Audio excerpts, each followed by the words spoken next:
नमस्कार, मैं आरबी सिंह यादव और आप देख रहे हैं मेरा YouTube channel R B Singh Yadav editor. आज हमने कुछ सामाजिक कार्यों में व्यस्त होने के कारण कोई राजनीतिक वीडियो जारी नहीं किया, लेकिन देर रात हमें इसके लिए मौका मिला, टाइम मिला, हमने एक वीडियो तैयार किया है और इसमें हमने ये दर्शाने की कोशिश की है कि राहुल गांधी के बयान का जो कल उन्होंने बयान दिया था कि ईडी और सीबीआई भेजकर जांच कराएं, उस पर भारतीय जनता पार्टी में पूरी तरह से सन्नाटा छा गया है।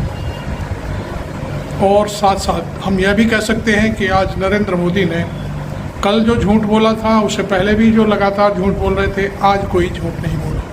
ये आज का दिन मैं समझता हूँ भारतीय इतिहास के पन्नों में दर्ज किया जाएगा कि एक दिन ऐसा भी था जिस दिन नरेंद्र मोदी ने कोई झूठ नहीं बोला। कल तो ज़बरदस्त झूठ बोला और वो झूठ था कि बोरों में भरकर अडानी और अंबानी कांग्रेस और राहुल गांधी को पैसा भेज रहे हैं, टेम्पू में लाद कर पैसा जा रहा है। तो ये सारी चीज़ें हमने आगे इस वीडियो में भाई रवीश कुमार से भी कुछ उनकी टिप्पणियां ली हैं और उसके बाद हमने कांग्रेस के सौजन्य से तमाम चीज़ें इसमें शामिल की हैं। तो पहले तो आप ये वीडियो देखिए और उसके बाद फिर हम बात करेंगे। कोई झूठ नहीं बोला है। कल के अखबारों में यही हेडलाइन छपनी चाहिए। मेरी राय में 9 मई को भारत की राजनीति में सत्य दिवस के रूप में मनाया जाना चाहिए, क्योंकि इस दिन प्रधानमंत्री नरेंद्र मोदी ने कोई झूठ नहीं बोला। 8 मई को प्रधानमंत्री ने 4 सभाएं की और एक मंदिर में दर्शन भी किया। 28 और 29 अप्रैल को 48 घंटे के भीतर प्रधानमंत्री मोदी ने महाराष्ट्र में 6 सभाएं की थी। 9 मई के दिन उनकी कोई सभा है कि आज इस दिन दिल्ली में शाम 6 बजे पद्म पुरस्कार वितरण समारोह था। नरेंद्र मोदी ने पहले पूरे दिन उन्होंने रैली नहीं की और कोई झूठ नहीं बोला। आमतौर पर प्रधानमंत्री की सभा 8 तारीख को उन्होंने जबरदस्त झूठ बोला था।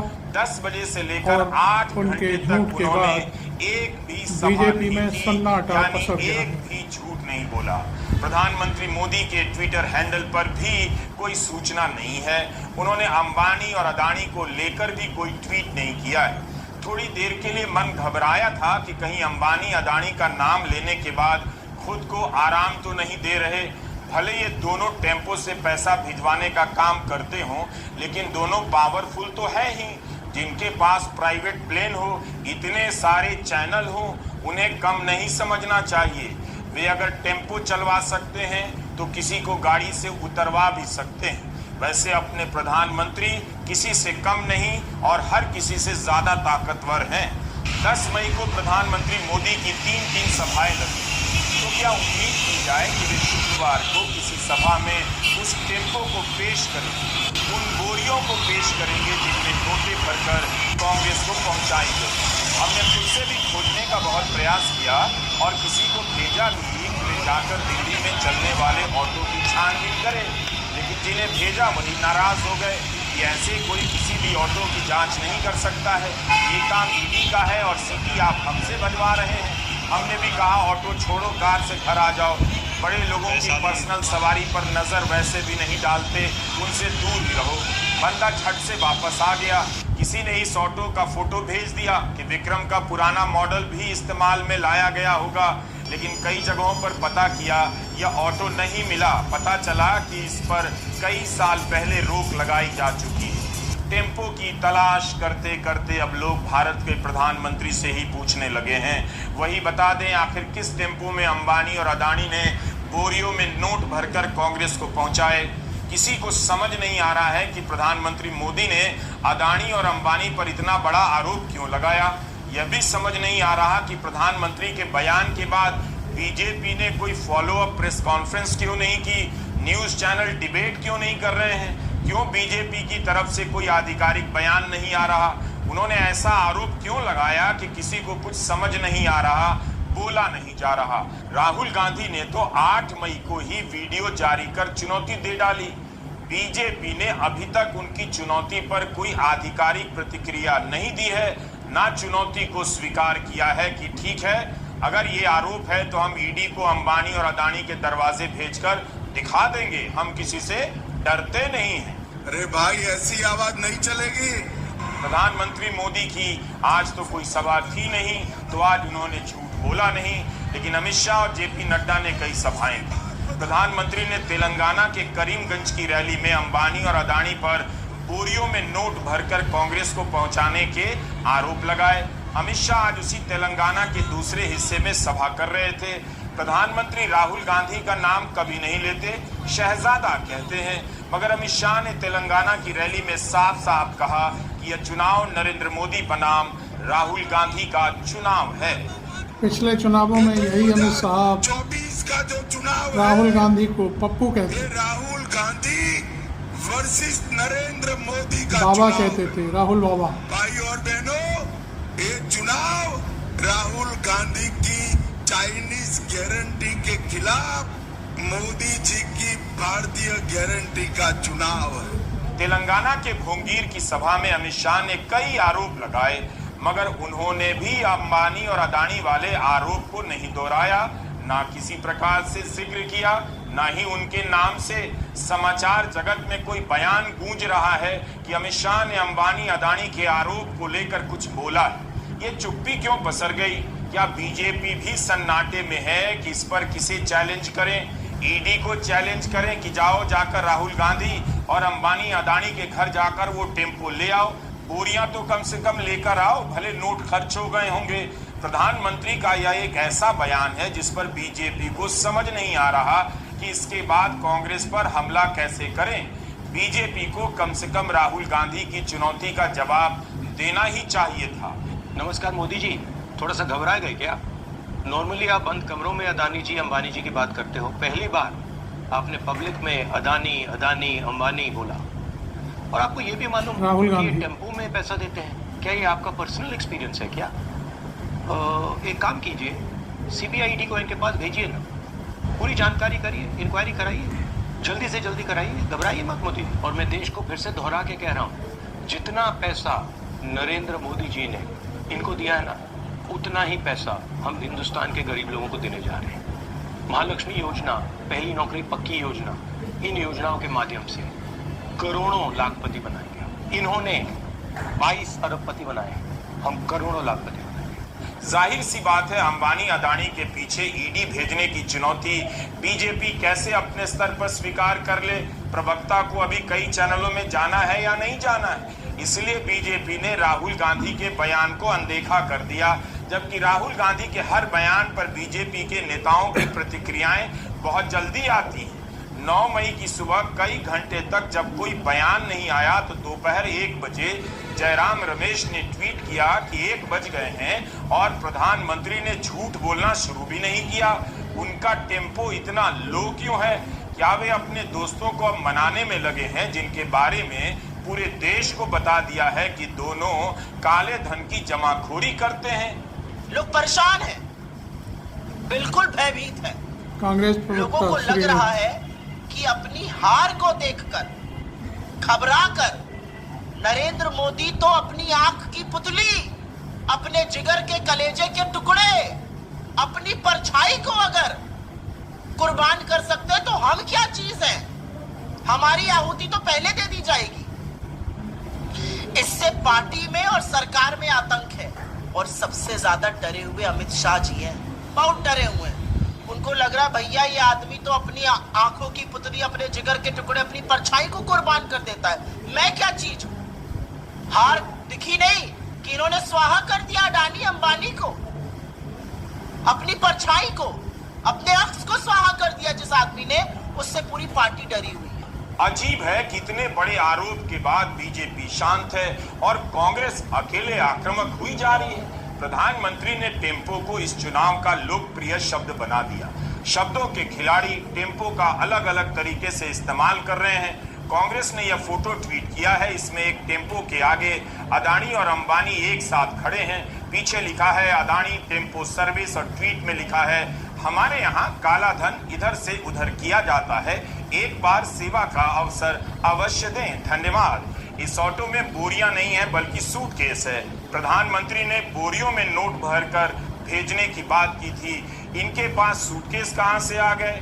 कांग्रेस ने चटखारे लेते हुए एक और पोस्टर ट्वीट किया जिसमें प्रधानमंत्री मोदी सोचते हुए दिखाए गए हैं कि मैंने अपनी ही पोल खोल दी क्या। यह भी कांग्रेस का पोस्टर है जिसमें अदानी को प्रधानमंत्री मोदी की परछाई के रूप में दिखाया गया है। लिखा है कि अपनी परछाई से भी डरते हैं। यही नहीं, कांग्रेस ने उस विमान का फोटो भी ट्वीट किया है जिस पर अदानी लिखा है। कांग्रेस ने इसे टेम्पो लिख दिया है। वैसे यही तस्वीर एक पत्रकार अदिति ने ट्वीट की। उन्होंने लिखा है कि यह टेलीग्राफ की तस्वीर है। मोदी जिस विमान में सवार होने से पहले विक्ट्री साइन बना रहे हैं उस पर अदानी लिखा है। राहुल गांधी ने बाकायदा एक ऐसी ही तस्वीर लोकसभा में दिखा दी जिसमें टेम्पो रूपी विमान के भीतर गौतम अदानी और मोदी एक साथ बैठे देखे जा सकते हैं। बाद में यह तस्वीर लोकसभा की कार्रवाई से निकाल दी गई, लेकिन मीडिया में आज भी यह तस्वीर मिल जाती है। अगर इसी तरह से प्रधानमंत्री अदानी पर आरोप लगाने लग गए तो हो सकता है अदानी सोचने पर मजबूर हो जाएं कि इस बार भी उन्हें अपने ही प्लेन में लेकर जाना पड़ेगा, समझाना पड़ेगा। रैली से पहले उनके भाषण की स्क्रिप्ट चेक करनी पड़ेगी कि कहीं उल्टा सीधा तो नहीं बोल रहे। ऐसा नहीं है कि बीजेपी की टीम के पास ऐसी तस्वीरें नहीं होंगी या वह ऐसे पोस्टर नहीं बना सकती है। टैलेंटेड लोग वहां भी हैं। कुछ तो हुआ है कि आज बीजेपी के लोग भी इस मुद्दे पर हाथ बांध कर खड़े रहे, बोल ही नहीं पाए। यही नहीं, देश के सबसे बड़े दो कॉरपोरेट घराने पर इतना गंभीर आरोप लगा, कॉरपोरेट जगत को भी सन्नाटा मार गया। अंबानी और अदानी की तरफ से भी जवाब नहीं आया। बीजेपी की इस चुप्पी से कांग्रेस उत्साहित हो गई। कांग्रेस के नेता वीडियो बनाने लग गए। रावत, जिग्नेश मेवाणी, शक्ति सिंह गोहिल, अलका लांबा, शकील अहमद, भूपेश बघेल, भक्त चरण दास जैसे नेता अपना अपना वीडियो संदेश ट्विटर पर डाल चुके हैं। माननीय मोदी जी, आपने ये क्या कह डाला? अपने दो गंभीरतम मित्रों अडानी और अंबानी पर भ्रष्टाचार के गंभीर आरोप लगा दिए। आपने कह दिया कि वो तो ट्रकों में, टेम्पोज में नोटों की गड्डियां भर भर करके राजनीतिक दलों के पास भेजते हैं। जांच करवाइए, सीबीआई, ईडी आपके पास है, जल्दी करवाइए ताकि देश के सामने और भी पर्दाफाश हो सके। हम तो ये जानते थे कि आप अरबों पति बनाने की मशीन है। कांग्रेस की तरीके से नहीं है आप कि कांग्रेस करोड़ों बहनों को महालक्ष्मी योजना के जरिए लखपति बनाने की बात कर रही है। करोड़ों नौजवानों को नौकरी की पहली गारंटी के जरिए जीवन की आस जगाने की बात कर रही है। आप तो पूंजीपतियों के पृष्ठपोषक रहे। 135 करोड़ जनता ने ये कहावत सुनी होगी, उल्टा चोर कोतवाल को डांटे। लेकिन इस कहावत को चरितार्थ होते हुए कल पूरे मुल्क ने देखा जब भारत के माननीय प्रधानमंत्री नरेंद्र मोदी ने ये कहा कि कांग्रेस पार्टी अडानी और अंबानी से टेम्पो और बोरियों में भरकर काला धन लेती है। यदि मोदी साहब इसमें सच्चाई है तो सवाल ये खड़ा होता है, हमने इस वीडियो में तमाम जगहों पर रवीश कुमार का सहयोग लिया है और कांग्रेस पार्टी के तमाम नेताओं, प्रवक्ताओं के बयान दर्ज किए। अब तो प्रधानमंत्री चुनाव सर पे है, आप बौखलाहट के कारण झूठ बोल नहीं सकते, तो मानते आपने सच बोला होगा। तो कल ही गौतम अडानी और मुकेश अंबानी के घर ईडी, सीबीआई फिंगरटिप्स बेचकर सारा काला धन एकत्रित करिए और भारत सरकार की तिजोरी कम से कम अब तो अंबानी और अडानी को अपनी प्रतिक्रिया जारी कर देनी चाहिए। मुझे तो लगता है कि दोनों की हंसी रुक नहीं रही होगी, क्या पता हंसी बंद भी हो गई हो। प्रधानमंत्री ने कहा है, बिजनेस स्टैंडर्ड ने दोनों समूहों से ईमेल कर प्रतिक्रिया मांगी, लेकिन अखबार ने लिखा है जवाब नहीं आया। कम से कम खंडन तो कर ही सकते थे कि हम ऐसा काम नहीं करते हैं, हम चंदा देते हैं लेकिन हम बोरियों में भरकर टेम्पो से किसी को नहीं भिजवाते। खंडन नहीं करने के पीछे क्या कारण हो सकते हैं? कहीं ऐसा तो नहीं कि प्रधानमंत्री के पास कोई सूचना हो और एक तरह से उन्होंने चेतावनी दे डाली हो कि हवा के बदलते रुख को देखकर कांग्रेस को फंड देने की जरूरत नहीं है। क्या ऐसा हो सकता है कि प्रधानमंत्री के पास ऐसी कोई गुप्त सूचना हो? अगर ऐसा है तो यह भारतीय कॉरपोरेट के लिए बेहद खतरनाक है। इलेक्टोरल बॉन्ड से साफ हो गया है कि बीजेपी को ही सबसे अधिक चंदा मिला। सारे दलों को मिले चंदे को मिला दिया जाए तो भी बीजेपी के पास इलेक्टोरल ट्रस्ट और इलेक्टोरल बॉन्ड से कई हजार करोड़ रुपया चंदा इन दलों से ज्यादा मिला है। अगर इस बयान का संबंध विपक्ष को मिलने वाले चंदे को रोकने से है तो इस खतरे को समझिए। इस चुनाव में आप याद कीजिए, शुरुआत के कई दिनों तक कांग्रेस के बैंक खाते बंद कर दिए गए। पैसा ना होने की वजह से कांग्रेस प्रचार में पिछड़ गई। विपक्ष के पास पैसा ना हो इसका इंतजाम तो किया ही होगा, और पैसा पहुंचे ही ना इसका भी ध्यान लगता है रखा जा रहा है। यह भी हो सकता है कि इस रणनीति से इन दोनों को खबरदार कर दिया गया हो। आगे बढ़ने से पहले एक बार प्रधानमंत्री के उस बयान को फिर से सुन लीजिए, जिसमें उन्होंने 10 साल के बाद पहली बार अपने भाषण में इस तरह से राहुल गांधी का जवाब देते हुए अंबानी और अदानी का नाम लिया है। 5 साल से एक ही माला जपते थे। करीमनगर 5 तेलंगाना में 5 नरेंद्र मोदी का ये भाषण उद्योगपति, फिर धीरे धीरे राहुल कहने गांधी लगे पर अंबानी अडानी, अंबानी अडानी। टेम्पू से अंबानी, पैसा अडानी। भेजने का आरोप। एक 5 प्रधानमंत्री बड़े लेकिन तौर पर जब बोल से रहे हैं। चुनाव घोषित हुआ है, इन्होंने अंबानी अडानी को गाली देना बंद कर दिया। ये सफेद झूठ है इनका। मैं तेलंगाना की धरती से पूछना चाहता हूं, जरा इस शाहजहां ने घोषित करें कि चुनाव में ये अंबानी अडानी से कितना माल उठाया है, काले धन के कितने बोरे भर करके रुपये मारे हैं, क्या टेम्पो भर करके नोटे कांग्रेस के लिए पहुंची है, क्या सौदा हुआ है। आपने रातों रात अंबानी अडानी इनको गाली देना बंद कर दिया। जरूर दाल में कुछ काला है। 5 साल तक अंबानी अडानी को गाली दी और रातों रात गालियां बंद हो गई। मतलब कोई न कोई चोरी का माल टेम्पो भर भर करके आपने पाया। इसका है। मतलब अडानी अंबानी समूह चोरी पर करते कई हैं। गंभीर आरोप लगे, लेकिन तब भी ईडी और सीबीआई की टीम इनके दफ्तरों में जांच करने नहीं गई। संसद की संयुक्त समिति से जांच की मांग ठुकरा दी गई। कांग्रेस समझने लगी है कि यह बयान हो सकता है किसी मुद्दे से भटकाने के लिए दिया गया हो, ताकि बहस की दिशा कहीं और मुड़ जाए। राहुल गांधी ने आज एक और वीडियो बयान जारी किया कि उनकी सरकार बनते ही 15 अगस्त तक 30 लाख रिक्त सरकारी पदों पर भर्ती का काम शुरू कर दिया जाएगा।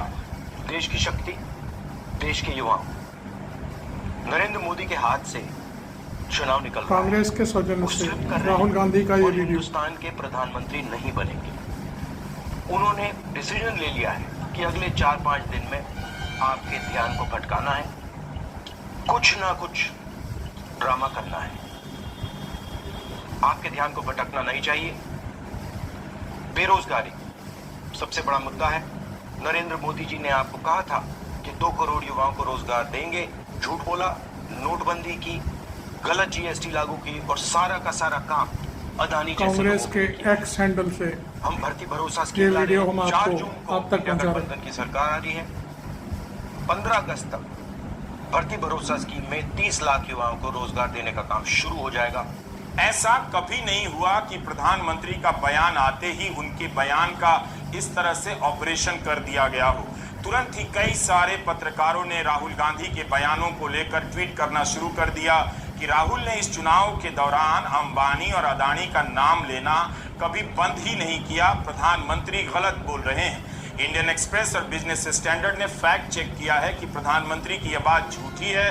राहुल गांधी के अलग अलग भाषणों का ब्यौरा दिया गया है कि कब कब उन्होंने अंबानी और अदानी का नाम लिया। दैनिक जागरण के राष्ट्रीय संस्करण के पहले पन्ने पर यह खबर छपी तो है, लेकिन इससे लीड नहीं किया है। इसमें मोदी के बयान को ज्यों का त्यों छाप दिया गया है और लिखा है कि शहजादे बताएं अंबानी अदानी से कितना माल उठाया। इस रिपोर्ट में मोदी के बयान को विस्तार से छापा गया है और पहले पन्ने पर राहुल गांधी की प्रतिक्रिया को जगह नहीं दी गई। कहा गया कि बाकी खबर जानने के लिए 11वें पन्ने पर जाइए। 10 पन्ने बाद जागरण ने राहुल के बयान को छापा है। पेज 11 पर जागरण ने जयराम रमेश के ट्वीट के हवाले से जानकारी दी है कि राहुल गांधी ने 3 अप्रैल 2024 से अब तक 103 बार अदानी और 30 से अधिक बार अंबानी का नाम लिया है। प्रियंका गांधी का बयान छपा है कि राहुल रोज अदानी अंबानी का नाम लेते हैं, लेकिन अखबार ने अपनी तरफ से इस मामले में कोई रिपोर्टिंग नहीं की है। ध्यान रहे, जागरण के कई संस्करण होते हैं, अलग अलग संस्करणों के पेज की डिजाइन भी अलग होती है। नवभारत टाइम्स के पहले पन्ने पर यह खबर एक कोने में दबा दी गई है। ऐसी ही हेडलाइन अमर उजाला ने छापी है और नीचे एक छोटे डिब्बे में राहुल का बयान दिखाया है। यह जानकारी नहीं दी गई है कि राहुल ने पिछले दिनों में कितनी बार अदानी अंबानी की बात की है। प्रधानमंत्री को झूठ बोलने से कोई नहीं रोक सकता, झूठ भी नहीं रोक सकता है। इस चुनाव में अगर वे जीत जाते हैं तो उसमें उनके झूठे बयानों का बहुत बड़ा रोल होगा। अभी तक उनके सभी भाषण झूठ के कारण ही चर्चित हुए। क्या वे किसी मनोविज्ञान के तहत ऐसा कर रहे हैं? क्या उन्हें ऐसा लगता है कि हिंदी प्रदेश की जनता, खासकर हिंदी प्रदेश के नौजवान झूठे बयानों पर ही ज्यादा भरोसा करते हैं? उन्होंने ऐसे ऐसे झूठे बयान दिए हैं कि उसी की कॉपी चेक करने में सारा समय निकल जाता है। उनके 10 साल में कॉलेजों का क्या कबाड़ा हुआ, अस्पतालों का क्या हाल है, रोजगार का क्या हाल है, रेलवे का क्या हाल है, इन सभी मुद्दों पर बात करने का समय ही नहीं मिल पा रहा। कुछ तो है कि मोदी जी बार बार झूठ बोल रहे हैं। उनके झूठ के पीछे भी कोई ना कोई मैसेज तो होगा। थाली बजाने वाले क्लास का हिंदू सुख इसी तरह के झूठ से बढ़ता रहता है। आप मेरी बात समझते ही नहीं हैं। नमस्कार, मैं रवीश कुमार।